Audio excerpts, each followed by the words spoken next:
Buenos días, buenas tardes, buenas lo que sea. Bienvenidos a su podcast entrevista a gente nada que verienta. En esta ocasión tenemos como invitado especial a Alfer Pascal. Hola. Ok, primeramente comencemos con la primera pregunta, la cual, ¿cuál es el origen de tu alias? Viene de los científicos. El primero es por un chiste porque Alfer es como una mezcla de alfa, y lo he visto en Quantum Factor. Y Pascal es porque fue uno de los primeros, son uno de esos científicos que que me ayudaron a interesarme a la física. Tal vez de una forma muy informal, pero bueno. En particular, ¿con cuál trabajo te empezó a interesar el Pascal? Con la cuestión de Pascal. ¿Con cuál? Con la cuestión. ¿Progresión? Cuestión. De que Pascal dijo que con el agua puedes hacer presión y que el agua no se comporta como demás componentes, sino que la presión del agua la del agua es incomprensible. Ok, ahora, antes de empezar con otras preguntas, platícanos, ¿cómo es tu rutina diaria? Pues que tenga rutina o no tenga rutina. Principalmente pues me levanto, despierto, como. ¿A qué horas te levantas? Totalmente caótico. Puedo levantarme, aunque mi rango es un intervalo abierto, cerrado, entre las 5 o 4 de la mañana hasta la 1 o 2 de la tarde. Ok, te levantas, luego, ¿qué es lo que sigues? Pues me hago el desayuno. Bueno, no, mentira. Como el desayuno porque yo no lo hago. Ok, y luego, ¿cómo vienes a la escuela? A través de 2 camiones. ¿A qué hora sales de tu casa? Cuando voy a la escuela, pues obviamente tengo que salir mucho antes, que sería como a las 5, no, a las 6 o a las 7, porque tardo como 2 horas para llegar o 1 hora. ¿De qué depende ese cambio? El cambio depende de cómo está el horario y los tiempos, porque por ejemplo, cuando es de noche, normalmente, o bueno, cuando es de mañana, super mañana, casi no hay mucho tráfico, excepto que la 1 obviamente está muy desbordada, pero la 2 está más tranquila, mientras que de regreso a veces cambian. A veces, a veces es más fácil ir por uno donde casi no pasa gente.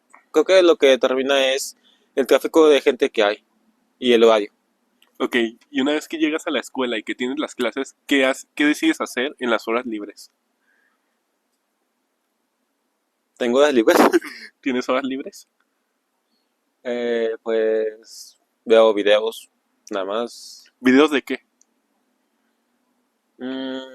Puede ser tanto de programación, de las caricaturas que me gusta ver, música, chistes, estéticas.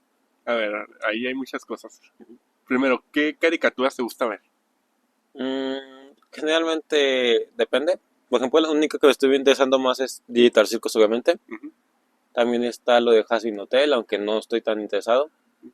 Y algunas otras, pero no me acuerdo los nombres. Siguiente pregunta. ¿Cómo que estéticas? Sí, me gustan mucho las estéticas. Estéticas, por ejemplo. La estética de Dian, que es una estética muy rara.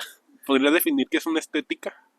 Una estética, ok, según la filosofía, una estética es la rama de la filosofía que estudia, o en mi contexto, es una perspectiva en la cual se estudia o se ve las cosas a partir de su belleza o lo que sea a partir de su belleza.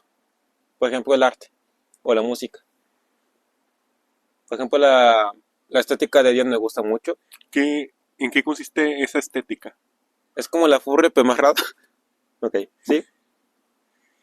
Pero sí es una especie de ideología que trata sobre el tema de, no sé, de los animales, de cómo es que realmente estamos conectados con los animales y es como muy chida. Ujú. Por ejemplo, se me deja mucho manualidades, mucho arte y muchas músicas. También me gusta mucho las ideologías, bueno, no, me gusta también las ideologías, pero también me gustan mucho estéticas como también las del espacio o estéticas complejas como la del caos. Y sí, soy una persona extremadamente diversa. Hablando de programación, que fue algo de lo que mencionaste, ¿cuál es tu lenguaje de programación favorito y por qué? Haskell, por mucho. Lo que tiene Haskell Es que es un lenguaje de programación no común, no es como de los demás que dicen, un bueno, no sé, o algo así común, o programación lineal, no. Haskell te maneja todo por funciones, o sea, literalmente, en lugar de escribir cosas como de programación lineal, escribes a través de funciones, y es como, ya que me gusta mucho la matemática y me gustan las funciones, pues está chido, porque sale recursión, salen como, por ejemplo, programación dinámica, aunque lo malo es eso, que Haskell no tiene muchas aplicaciones, entonces me estoy enfocando más a Python y a JavaScript o TypeScript. Ok, porque ya mencionaste que en tus tiempos libres ves videos por lo general. Ujú. Entonces la pregunta ahora es, ¿y qué haces una vez que se acaban las clases? Después, no. Pues no tengo nada relevante que hacer, lo único que hago es recoger mi casa y por último recoger mi casa y ya.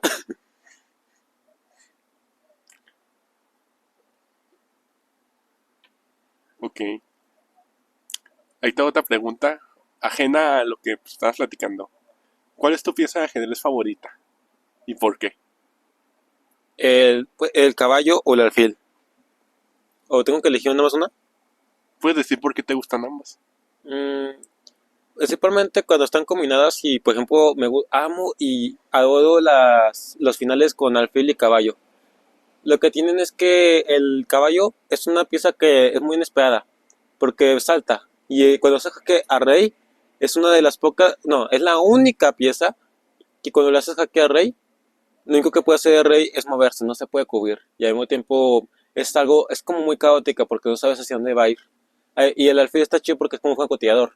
A diferencia de la torre, que es muy, o sea, que normalmente es como que reduce el tablero, el alfil tiene la capacidad de como cortarlo o al mismo tiempo ser como una especie de francotirador. Y también se puede bailar mucho con el alfil. Y cuando mezcla las piezas, es hermoso, un baile hermoso para el final que se le llama jaque mate con caballo y alfil. Ahora, ahí te va otra pregunta. ¿Cómo definirías lo que es un estilo pero en ajedrez? Un estilo de ajedrez. Depende de qué tipo de estilo, o sea, estético o un estilo de estrategia o cómo. ¿Un estilo de algún jugador? Bueno, voy a ponerme mi ejemplo porque es algo muy compuesto. Por ejemplo, digamos, mi estilo, en la parte estética lo veo más como si fuera un arte, una guerra de argumentos, o como también si fuera una pintura que se va moviendo constantemente. Y en mi táctica nuevamente soy más un jugador caótico y agresivo. ¿Por qué digo que soy caótico y agresivo? Porque me gusta mucho hacer sufrir al rival, o sea, atacarlo hasta desviciarlo. Y también soy caótico porque a mí me adoro las aperturas complejas y no las comunes que siempre se ven. Ahí te va otra pregunta. ¿Cuál es la diferencia entre la táctica y la estrategia? No sé, pues no sé, creo que normalmente las confundo y normalmente las tengo muy relacionadas. Táctica, estrategia, no tengo una definición clara. ¿Y cuál es la relación de ambas con lo que son los planes? Mm, Bueno, en su aplicación yo creo que que la estrategia y la táctica obviamente te ayudan a planificar, es como que dices, pues si hago esto va a pasar esto, o por ejemplo te creas tu ejército y te das cuenta cómo va pasando, pero si lo vemos de una parte caótica y estética, podemos decir, y si pasa esto es como si pasara puede ser diferentes cosas que puedas ver, especialmente de forma empirista, por ejemplo dices, este movimiento de piezas parece una constelación y parece que se va a mover y se va a convertir en otra cosa totalmente inesperada y que parece que tu rival va a hacer otra cosa y es como si estuvieras hablando. Como dices, es como si fuera un debate y cuando pierdes el debate es cuando te haces jaque mate y cuando lo ganas es cuando te haces jaque mate a otra persona.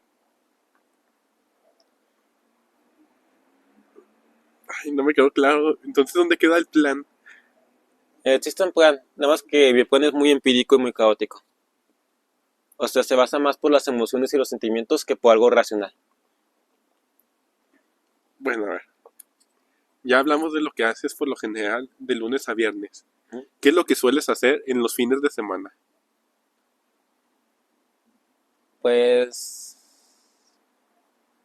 ahí cambia un poquito porque el fin de semana tenemos esa especie de ideología o idea de que el fin de semana pues es para descansar y a pesar que es vacaciones todavía se queda esa idea. Entonces lo que hago es descansar o hacer algo que me gusta y sí me siento un poquito más activo porque es como sentir ese descanso de toda la semana.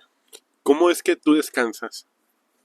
Escuchando música a la cama, caminando por el parque, comprándome unas papitas, una maluchan con chile, chamoy.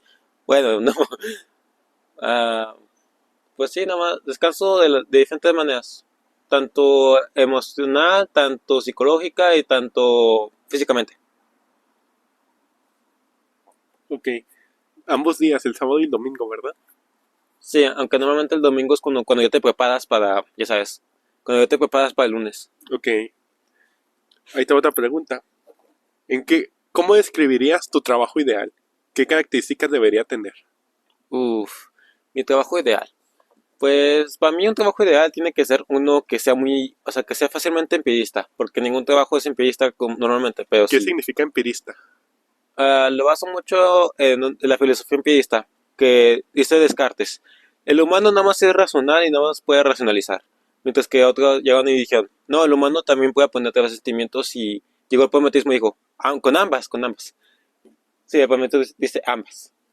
Y, y yo me baso más en el empirismo porque digo, para mí se me hace muy complicado entender las cosas racionalmente. Pero si las combino con sentimientos, emociones o sensaciones, o como digo, siempre estéticas, se me facilitan las cosas. Por ejemplo, si veo que X al cuadrado es como un cubo. Si veo que X a la tercera, pues es como un cubo. Y X a la cuarta, pues lo veo como una dimensión o como si el cubo se pueda traspasar o algo así. O sea, que lo tengo, no solamente, no visualizar, sino que tengo que representar con un sentimiento o estética. Y bueno, un trabajo ideal es eso, que sea fácilmente empírico. O sea, que lo puede transformar rápidamente a un arte o una estética. Por ejemplo, las matemáticas es un bueno. Por eso me gustaría ser investigador y también simulador. Especialmente simulador porque también se enfoca la parte de, ya sabes, de programar. Y ahí diría, pues, ahí estaría chido porque ahí digo, hago arte con mi conocimiento y ahí digo, es como pintar, pero con código y con matemáticas. O sea, la weá está chida, weón. Y, y pues sí, ese es mi trabajo ideal, ser modelista y simulador. Ok, ahí te va otra pregunta. Ahorita que acabas de mencionar lo de la estética. ¿Tú cómo definirías algo elegante? Estéticamente y empíricamente, para que para mí algo sea elegante, es que tenga que ser perfecto y urbano. O que no tenga tanto caos.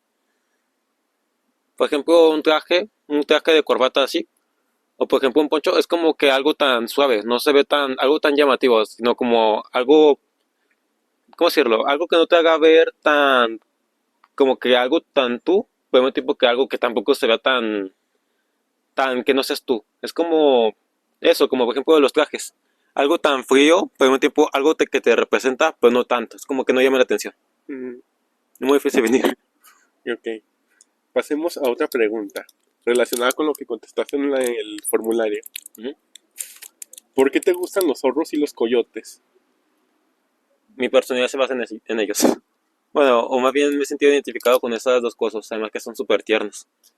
Principalmente el coyote porque viene mucho de la parte indígena y yo sé, a veces me siento que estoy muy conectado con la parte indígena y los zorros porque, bueno, los zorros son tiernos y soy igual de hiperactivo que los zorros.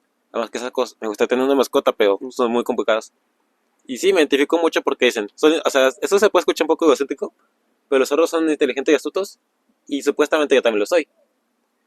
Y también la parte de que son muy ágiles y también lo soy. Son muy hiperactivos, también lo soy. Es como que me identifico mucho con ellos. Igual, y los coyotes son como los zorros, nada más que son más individualistas. ¿Mm? Luego también dentro de lo que mencionabas en el formulario, dices que te gustaban los Terian y los Border Collies. ¿Qué Border- son esas cosas? un Border Collie es una raza de perro muy tierna. Se considera la raza de perro más inteligente, pero obviamente esa inteligencia, obviamente le crea dificultades como sería de que obviamente tienen que estar, o sea, que tienen que estar cansados constantemente, que al mismo tiempo tienen que estar haciendo ejercicio y que obviamente a cada rato se van a enfermar o cada rato van a tener algún problema psicológico o físico. Y me represento constantemente, pero, pero la Debian es una estética e ideología que habla sobre de eso, de que alguna, como la representación de que las personas somos animales o que tenemos una representación animal. Ok. A ver, por ejemplo, ¿qué animal asociarías a algún famoso? Mm, depende. Por ejemplo, cada animal lo representa con diferentes culturas, pero obviamente lo vamos a hacer con la nuestra. Por ejemplo, digamos,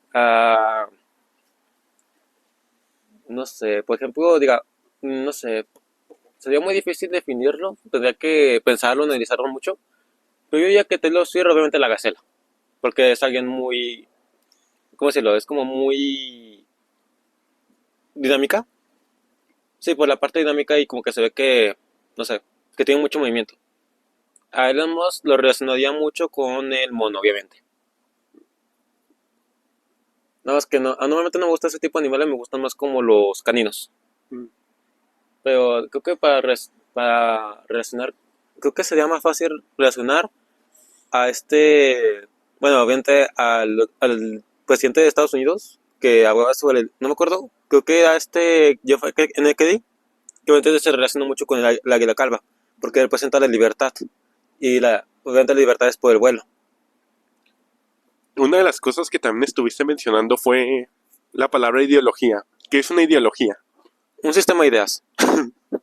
Por ejemplo. Depende, tiene la ideología, entra mucho a la filosofía, como también puede entrar en temas sociosistemas, o otras cuestiones. Por ejemplo, a mí me interesó mucho la parte de ideologías, porque es como diferentes formas de pensar o diferentes ideas común que tienen las personas. Por ejemplo, antiguamente todos decían, no, los nazis son malos y por eso no tienes que ver a yo. Ok, entiendo que son malos, pero es conocimiento y está chido, o sea, porque dices, los nazis tal vez hicieron cosas malas. Eso no sé si es funable.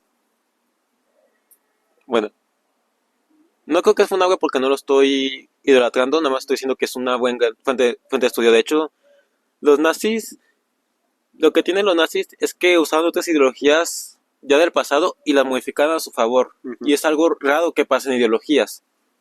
Y por eso se considera que por la locura que tenía esa persona, pues, se considera una ideología muy interesante porque es demasiado caótica. A diferencia del comunismo, que es una ideología muy plana que no dicen que todos debemos ser iguales para dejar de sufrir.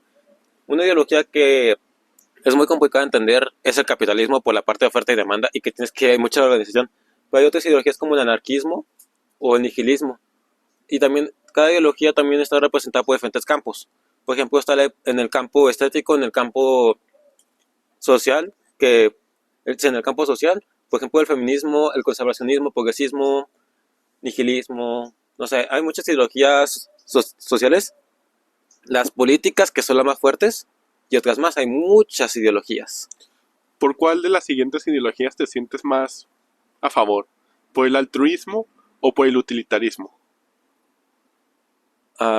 No, nunca entendí el utilitarismo, pero yo soy Mira, más... te voy a poner la siguiente situación. ¿Mm? Imagina que llega una persona y dice, llega con el profe, con el director y le dice, repartes todo este dinero, como tú quieras. ¿Mm? Y al director le dicen, bueno, hay dos opciones.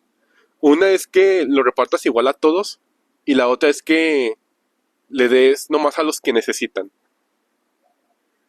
Es decir, la pregunta se deduce a hacer hacer poco bien a muchos o hacer mucho bien a pocos. Yo soy una persona nihilista, por lo tanto yo diría que todos deberían, o sea, en esta cuestión, yo no tengo la responsabilidad de darle este beneficio a todos, entonces yo creo que les daría a todos el dinero igualitariamente porque si no, ahí mostraría mis preferencias. Mm. Y eso normalmente se hace más conflicto y se fractura más. Ok. Y siguiendo por el tema de las ideologías, ¿tú consideras que el anarquismo en alguna sociedad podría ser viable? Ya fue viable una vez, en el anarquismo negro de Ucrania, que cuando estuvo cuando estuvo a punto de iniciar la Segunda Guerra Mundial, empezaron a salir grupos anarquistas en Ucrania y se lograron hacer un estado que se llamaba como el Estado Negro o algo así, y que funcionó, de hecho. Lo único que hacía el gobierno es proteger a los ciudadanos, pero los ciudadanos tenían su propio sistema, no estaban influenciados por el gobierno. Y funcionó, de hecho, pero lo malo es que entraron los comunistas, rompieron ese sistema y pusieron el suyo. Pero según algunos Según algunas personas y según algunos testimonios, el anarquismo no siempre funciona. Funciona cuando hay comunidades pequeñas, porque ya mayores las personas somos egocéntricas, entonces vamos a querer aprovecharnos de las demás personas. Perfecto. Ok. Pasemos con otra pregunta. Pero ya yéndonos para el área de la psicología. ¿Mm? ¿Qué sería lo opuesto a la manipulación? Bueno, vamos a definir. Obviamente, para saber qué algo es opuesto hay que definirlo, porque yo tengo muchas definiciones, o sea, muchas verdades internas sobre la manipulación. La manipulación, como lo defino, es cuando tú controlas a una persona. Tal vez no 100%, pero con el simple hecho que la controles ya es manipulación. Y lo contrario es aislamiento. Aunque no, también podría considerarse una táctica de manipulación. Pues sería no influenciar a la persona. No tiene como así un contrario, porque siempre dicen, todos manipulamos a todos. Hasta los psicólogos tienen que manipularte para que te sientas mejor. Obviamente es una manipulación buena, pero si nos referimos a la manipulación mala, pues entonces lo contrario sería la terapia. Ujú. ¿Y cuál sería la forma para volverse menos manipulable? Ser consciente de uno mismo, sí, principalmente ser consciente de uno mismo es saber que tú no eres, que las personas no te pueden definir, sino que tú solamente te puedes definir a ti mismo. Porque si de pronto te das cuenta que hay personas que te pueden decir, ay, es que eres así, ay, ay, ay, ay. Y obviamente es como que dices, o sea, ahí depende, totalmente tu autoestima, depende de lo que digan las demás personas. Y eso es malo, porque así puede ser fácilmente influenciable.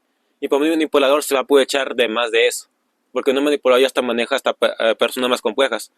De hecho, los manipuladores normalmente atacan a personas débiles o a desesperadas. Porque aunque seas una persona muy fuerte, de todos modos, que con que te desesperes, ya pierdes tu cordura. Y precisamente eso, conservar la cordura, ser fuerte y al mismo tiempo saber tener una autoconciencia y una autoestima alta y saber cómo manejarte a ti mismo, no sabiendo depender de las demás personas.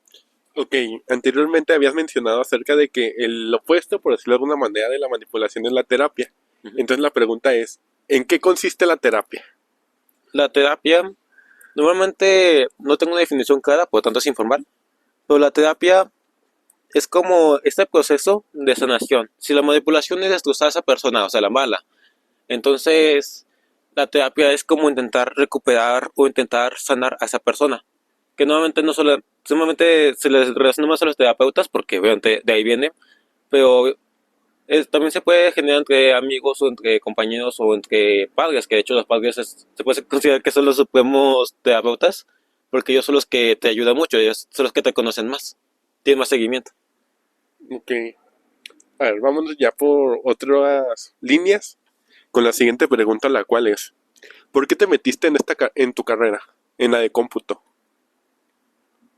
Bueno, cuando yo estaba en la prepa, yo, bueno, yo quería entrar al tecno, y eso obviamente se escuché como una ocasión, pero al final me di cuenta, o sea, la carrera es muy vacía. Cuando vi el estudiar dije, pues es, bueno, lo que hay. Era pura administración, o sea, así como era más empresarial que programación en sí mismo. Y yo dije, esto se siente muy vacío. Hasta cuando llegaron los de esta facultad y dijeron, wow, esto me gusta. Dijeron, la programación no solamente es empresarial o que tienes que estar dependiendo de un jefe o algo así, sino que es más, también es un arte, es una ciencia, hasta también tiene mucha matemática y a mí me gusta mucho la matemática, entonces dije, pues a entrarle a la carrera. Y sí, esta es la razón por la que entré, porque lo veo como algo muy artístico, algo que se puede experimentar, hay mucha matemática y como digo, hay muchos alumnos aquí que te apoyan en ese tema. Ok, pero también mencionaste que sentías interés por lo que es la filosofía. ¿Por qué, por qué cómputo y no, yo qué sé, filosofía? Porque, bueno, esa sí es una pregunta muy personal, pero bueno, algo para definir una carrera es algo que vas a hacer, o sea, algo que vas a ganar con ello, más que algo que te guste, es algo que vas a ganar con ello. Y siento que lo más fácil es, o sea, sería computación junto con la matemática, o sea, sin ser la computación. Porque la filosofía está chida, pero para obtenerla como trabajo ya no. Porque es como que para que tú aprendas depende del dinero. Y no, yo lo veo más como un hobby o como un interés, porque yo no lo veo así como para carrera. Aunque sí tengo pensado que si luego termino esa carrera y mi interés de la filosofía crece más, pues pienso también hacer la de filosofía. Ok. Hmm. La siguiente pregunta está curiosa. Si supieras programar muy bien, ¿qué, qué programarías? Principalmente simulaciones. No sé, a ver, ¿podría ser más específico? Mm, ¿Simular qué? Principalmente es que voy a meter mucho relleno, pero había visto un video de meditación donde no solamente modelaban algo, sino también lo simulaban a partir de algo que se llamaba la simulación del gen egoísta, y pues salía cómo se comportaban las poblaciones y cómo se peleaba.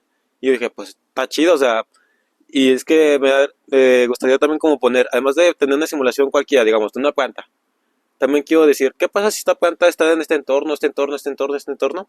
Y cómo cambiarlo, o sea, pensar que la planta no solamente va a depender de lo que yo le ponga, sino que también, bueno, también va a depender del ambiente que esté.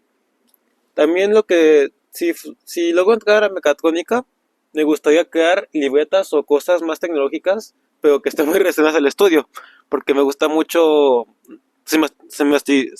sistematizar, sí, o sea, de hacerlo todo Ah, ya, sí, sistematizar. sistematizar.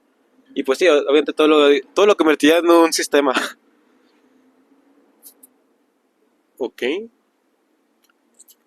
Ahora, ¿alguna vez has pensado en hacer un videojuego? Siempre. ¿Sobre qué? El buscaminas principalmente porque siento que es el más fácil de hacer y es uno de los que existe hasta supone un reto. Pero uno de los videojuegos que también pienso es hacer juegos caóticos o juegos que no sean como lo común, como tipo Balatro.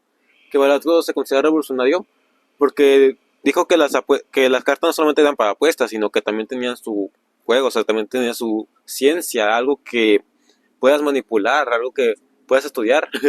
Y es como que, no sé, me gusta mucho cómo le hizo Balatro porque es por ese tipo de pensamiento. Y me gustaría hacer videojuegos de ese tipo. Aunque no se me ocurren ahorita algunos. Aunque quería, ya, me acuerdo que la Pepa quería crear un juego, aunque no era así digital, sino un juego de mesa que lo logré crear, pero era muy malo. Que era sobre que a partir de un espacio cuántico automáticamente te vas definiendo, mientras que hay como una especie de oso que te persigue por cada punto. ¿El oso también es cuántico? No. Mm, De hecho, tiene que saber dónde vas a definirte. mm, ok. Dime tres videojuegos que te gusten mucho. Minecraft, Roblox, no por la empresa, sino porque hay juegos chidos. Y Geometry Dash en su momento. Ok. ¿Cuál es tu nivel favorito en el Geometry Dash? La teoría del todo 2. O Theory Everty 2. Y también hay otro que, este no me lo puedo pasar, pero Rupture. Es un nivel que de hecho es un Insane Demon, pero yo no paso de AC Demon, entonces no me lo puedo pasar, pero a mí me gusta mucho. Cuando juegas Minecraft, ¿lo juegas con mods o sin mods? Lo juego sin mods, pero no porque no quiera, sino porque mi computador no puede. Mm, Pero obviamente para jugar con mods entro a servidores. ok. Bueno, ya que estábamos con el tema de la programación, la siguiente pregunta es, ¿qué trabajos consideras que podrían sobrevivir tras la revolución de la IA? Principalmente administración de sistemas, desarrollo de software todavía. Obviamente el desarrollo web ya queda obsoleto. Pero pues, es que, bueno, para intentar magnificar todos los trabajos de programación, toda la rama de programación que puedan sobrevivir, son aquellos en los que la IA no es suficiente o no es capaz de realizar. Por ejemplo, trabajos físicos, por eso los mecatrónicos aún seguirían teniendo trabajo. Que lo considero como rama de la programación porque es programación nada más que física. Y también estaría la parte de administración de sistemas porque la IA no puede manejar un sistema interno, no puede entrar al kernel, tampoco un analista. Obviamente un ciencia de datos tampoco porque pues está creando la IA, es como si cambiara, es como si quitara al padre que le está haciendo. Y obviamente también desarrollo de software porque las personas somos más creativas que la IA y la IA nada más es una simple máquina. Además de los trabajos relacionados con la programación, ¿qué otros trabajos también crees que sobrevivirían? La mayoría que son físicos, por ejemplo, chambelán, o sí, sí, la mayoría de lo físico, porque todavía la IA no tiene capacidad o se limita mucho a lo digital. A pesar que haya robots, de todos modos, los humanos siempre vamos a prevalecer. Y también las artísticas, porque a pesar que la IA ya puede generar imágenes, todavía no tiene, nunca va a tener esa capacidad de tener esa libre libertad que tenemos las personas ya desde nacimiento. Además que como hay un chiste que dice, la, la, la IA para aguantar todo un día necesita mucha electricidad, muchos servidores, necesita mucho mucho mucho mucho este. Y el humano para al menos vivir todo un año, ¿cuántos voltios? Literalmente los voltios son menores que, no sé, es muy poco, gastamos poco para hacer mucho. Mm. Ahí está otra pregunta. No sé si conozcas una película que se llama Gigantes de Hierro, que son robots que boxean. Ah, sí. ¿Crees que ese futuro sea viable al corto plazo? Bueno, mediano, no tan como en 10 años. Pero ¿a qué te refieres con viable? Es decir, que se empiece a ver que los boxeadores de carne y hueso ya como tal no estén peleando en el ring, sino que controlen robots que se peleen en el ring, Mm, para de este modo evitar daños a largo plazo en ellos. eso sería igual, eso siento que sería igual como decir que vamos a tener que ver ajedrez entre dos máquinas. Es como decir, o sea, siento que así se perdería la esencia, Mm, pero siento que sería más como una subvariación del boxeo, porque todavía necesitaríamos personas para luchar, o sea, sí, porque no es que estemos limitados, sino es un arte también el boxeo, o sea, saber sí, sí, cómo sí, sí, sí, sí. pelear. Sí, no, pero yo por eso te decía que son robots controlados. Es que en la película el robot es controlado precisamente por los movimientos de la persona. Ah, ya. No es que el robot pelee solo, sino es Ah, como si fuera un avatar. Y bajo la analogía que dijiste del ajedrez, es como si se jugara online. online. Siento que también se perdería, porque, por ejemplo, hay luchadores que le gusta más el cuerpo a cuerpo, y no sé, sería raro que, o sea, sería como una especie de, como lo que pasó en la pandemia, de que, o sea, que estén así aislados en lugar de golpearse cuerpo a cuerpo, se estén golpeando a través de un medio. Y no sé, creo que todavía seguiría siendo chido porque lo que da emoción, o sea, todavía daría la emoción de que se van a romper muchos recursos, pero lo que da emoción también del boxeo es esa parte de que te vas a lastimar. Es como Mm, que la parte de que dices, esto es lo chido, es como lo que te da adrenalina. ok, ya que seguimos hablando de robots y de inteligencia artificial, di cosas que sí puede hacer la inteligencia artificial y di cosas que no puede hacer. Bueno, la inteligencia artificial. Lo que se entiende, hay que definir qué es lo que es para saber qué es lo que es hábil y lo que no. Nuevamente, mi definición es que la inteligencia artificial es un sistema creado para intentar emular o simular al ser humano y, bueno, la inteligencia humana y su comportamiento, porque es lo que quiere intentar hacer. Entonces, viéndolo así, la IA se le va a complicar mucho cosas de la vida real, porque de por sí para nosotros, que ya habíamos vivido mucho tiempo y que fuimos creados, no sabemos por qué fuimos creados, sino que fuimos creados por el mismo universo, entonces la IA la va a tener más complicada para vivir este mundo. Eso sí se le va a complicar. Algo que puede hacer la IA y el humano no, es tareas automatizadas. El humano se desgasta mucho a repetir lo mismo, mientras que la IA puede hacer muchas cosas, o sea, en poco tiempo puede hacer así, y con eso te quitas mucho, mucho trabajo, la verdad.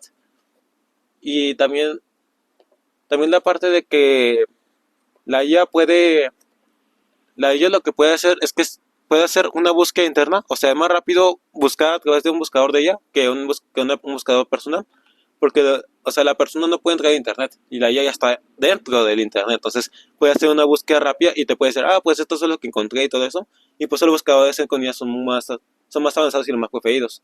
Además que la IA también es muy bueno como un asistente, porque como dicen, no es humana, entonces no se cansa. Lo que no puede hacer, emular cosas humanas. A pesar que lo que intenta irse de la IA es algo no solamente es distópico, sino que no se puede, porque nosotros todavía no nos componemos, entonces ¿cómo vamos a emular algo que todavía no comprendemos? Entonces la IA nunca va a tener emociones humanas, o lo único que va a hacer es simularlas. Perfecto. Ahí está otra pregunta también interesante y difícil de responder. Oh. ¿Qué es el Internet? ¿Qué es la web? Que es son dos cosas distintas. ¿Sí? El Internet, como su nombre lo dice, Internet, es como la conexión de dispositivos. Por ejemplo, este dispositivo está conectado con este por algo que se llama Internet. Es como una red. Y todo eso se conecta y lo que te permite es comunicarte a largas distancias. Aunque eso también no es una buena definición porque se confunden con redes o con, no sé, con llamadas. Cuando no, realmente no son lo mismo. Pero sí, el Internet es más o menos eso. Y que también, obviamente, también se maneja por antenas y satélites. Y que pueden enviar, esta parte que lo define mucho, que puede enviar y manejar información de un lado para el otro de forma global. Y la web es algo que no está necesariamente dentro del Internet. Bueno, está dentro del Internet, pero la web es como un pequeño subconjunto que habla sobre la red que existe entre las páginas, bueno, obviamente en diseño web, que sería cómo se conecta toda la información de navegadores y buscadores del mundo. Okay. Ahí te va otra pregunta que es una teoría relacionada al Internet. La pregunta es, ¿tú crees que sea cierto acerca de que lo que borramos realmente no se borra y queda en algún lado? Depende del tipo de borrado. Por ejemplo, en Linux, ya que el sistema lo controlas tú y no tiene capas de seguridad, bueno, capas de seguridad para la empresa, las capas de seguridad son para el usuario, pues ahí sí puedes saber si algo lo borraste, ¿no? Y ahí algunas veces los sistemas de recuperación no funcionan, a menos que tengas un sistema de recuperación que lo que hace es que guarda los bits y después cuando dices, pues lo quiero recuperar, lo descomprime y te lo regresa. Pero lo que pasa con algunas empresas, por ejemplo Microsoft, dicen que hay una teoría que sí dice que lo que pasa es que no se borra, que gracias a la telemetría, toda esta información va guardada a Microsoft y vas a ver cuáles son tus gustos y cuáles no. Y eso también tal vez ayudaría a facilitar a programas de recuperación. Aunque esto no los tengo confirmado y no lo he estudiado, pero yo pienso que es por eso, por la parte de la vigilancia. Ok, ya que estamos hablando de ese tema de la web, ¿tú crees que existe en la Deep Web? Obvio, siempre ha existido. ¿Sí existe? Sí, de hecho la definición de Deep Web no es algo tan siniestro como lo pintan, sino es la web profunda, donde no te puedes conectar con el www, sino que es una web más difícil de accesar o que no está conectada a la web, ¿cómo se lo? A la web original, la superficial. Ok. ¿Y qué se hace en la red profunda? En mi experiencia y lo que he visto en videos y también lo que he presenciado, la Deep Web, no, de hecho, con el simple hecho de tener una tarjeta de crédito ya es Deep Web, porque al no conectarse con la web global, evita la posibilidad de hackeos. Pero normalmente siempre se relaciona la Deep Web con algo malo, aunque eso se relaciona más con la Dark Web. Pero sí, la Deep Web es como una forma para que no sea tan fácilmente accesar a una página, o para que tengas que hacer más. Por ejemplo, algo que se llama como recorrido, por ejemplo, algo que usa Tor, un navegador, que lo que hace es que te después por varios servidores para que tu VPN no, bueno, para que tu URL, no, ¿cómo se llama? Tu IP no sea fácilmente rastreable. Ujú. Ok. O sea, ya se me fue la pregunta. Una vez más.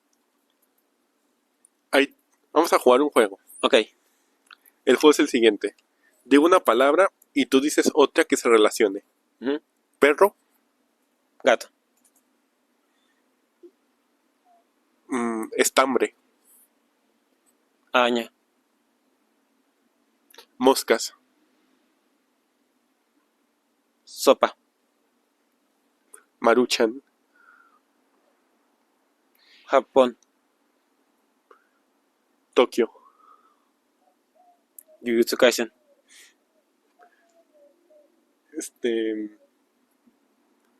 maldiciones, espíritus,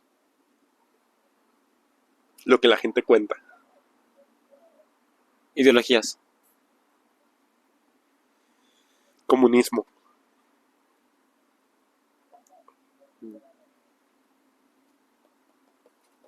Política. Donald Trump. Estados Unidos. México. Crisis. Coronavirus. Encierro. Cárceles. Prisioneros. Motines. Anarquismo. Terrorismo. Extremismo. Así, vamos con nuestras últimas las últimas palabras. Deportes extremos. ¿Que yo haga o...? Sí, la última. Ay, yo no hago de... No sé si hago... No, o sea, una palabra relacionada con deportes extremos. Empíricamente, pues lo relaciono como una llanta que se quema junto con picos y que obviamente mucho aire, es decir, y en una montaña. Y que la montaña esté seca como tipo, no sé, y que no sea un cerro, sino que sea una montaña. Bueno, ya que mencionamos el tema de los deportes, ¿practicas o has practicado algún deporte? He practicado deporte, pero últimamente he practicado más deporte psicológico, bueno, no teórico, que es el ajedrez, aunque también no sé si se considera deporte, pero me gusta mucho la banda de guerra. ¿Qué es lo que hace que algo sea un deporte? Ya vale, ok. No tengo una definición clara. Lo que tengo entendido es cuando es un juego en el que puedas competir directamente. ¿El Mario Kart es un deporte? Algunos lo consideran como deporte, como los deportistas de videojuegos que hacen competencias, como también los de Smash Bros.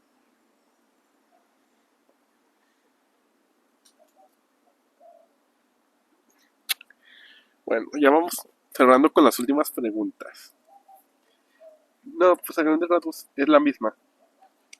¿Sobre qué cosas te gustaría saber más? Mm, pues principalmente metateorías. Ay, perdón. Metateorías ¿Qué es una metateoría? es una teoría que va más allá de las disciplinas, sí, que va más allá de las disciplinas comunes. Por ejemplo, ojo, La teoría general de sistemas. ¿qué dice la teoría general de sistemas? No es que diga algo, sino que intenta estudiar qué son los sistemas y, y cómo se comporta en cada disciplina. Ok, ¿qué más? No me acuerdo de otra metateoría. No, o sea, ¿qué otras cosas te gustaría saber? Pues más de filosofía, obviamente. Programación, simulación, obviamente aprender un lenguaje de programación, bueno, lenguaje de programación, y también quiero, ¿cómo se llama? También quiero aprender un poco de pedagogía, porque también me gustaría enseñar, y me gustaría también mucho sobre aprender sistemas de libretas, o sea, de administración para estudiar. Es que me interesó mucho el tema de, por ejemplo, vi que había unas libretas que en lugar de tener el rosca, tenían una ruedita y se le puede quitar las hojas y está chido. Y que eso también tiene su ciencia, o sea, creo que todo lo que tenga ciencia es interesante, excepto la financiera, porque eso es del diablo. Mm, ok, ¿y de qué temas, además de lo financiero, no te gustaría saber? ¿O no te interesan así de fácil?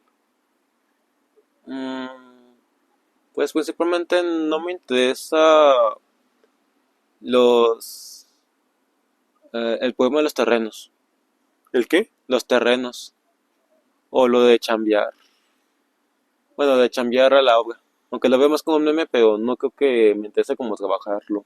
No, pero cosas que no te interesan en el sentido de cosas que se pueden estudiar. Ya valió.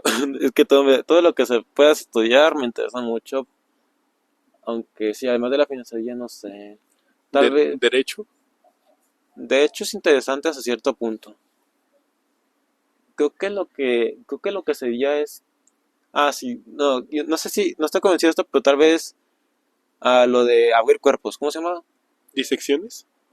Sí, pero una rama de la medicina, Cirugía. cirugía. Y creo que también algunas ciencias, sí, algunas ciencias sociales no me gustan. Por ejemplo. Obviamente finanzas, economía. Tampoco me gusta ah, la política que es más interna. No, bueno, la política más práctica y no tanto teórica. Algunas ingenierías, sí, algunas ingenierías no me interesan por la parte que es pura aplicada y a veces casi no hay teoría. Administración empresarial también está feo. Cosas que me gusta la estadística, pero no me gusta la estadística de negocios. Bueno, cualquier cosa que sea como negocio no me gusta. Ok, ok. Entonces así vamos finalizando la entrevista. Muchas gracias por haber estado aquí. Algunas últimas palabras, algún consejo para la audiencia.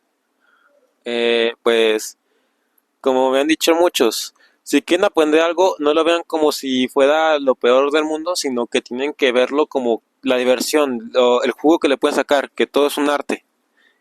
Como ejemplo, las matemáticas se pueden ver como pinceles, que estás usando pinceles para números y simbologías. Y sí, es lo que puedo decir. Ok, muchas gracias Andrés. Quiero decir, Alfer. Wow. Y hasta la próxima. Bye. Bye.